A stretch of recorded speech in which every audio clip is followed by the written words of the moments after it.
Potential risks of the let nature take its course approach to invasive species management. Hey there, watershed folks and friends. Thanks for joining me for another installment of Mondays with Mori.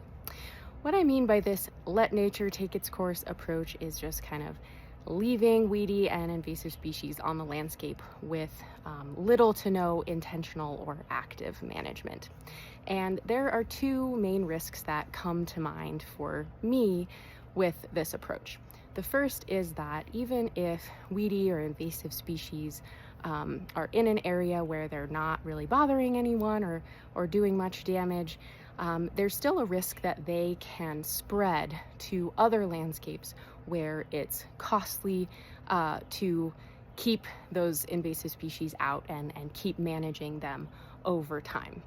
The second risk is that, as we all know, invasive and weedy species are really good at just taking over landscapes, especially invasive plant species and tree species are really good at becoming monocrops, which is bad for biodiversity. But the secondary risk of that is that with less biodiversity, there's more vulnerability to disease and pest outbreaks.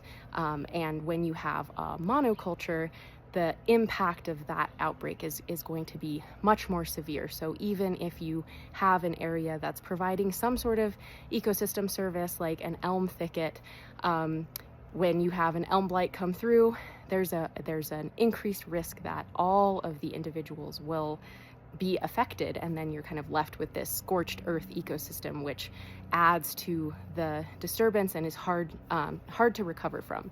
So as we're thinking about how to manage specific landscapes in specific contexts, I think it's important to consider these potential risks.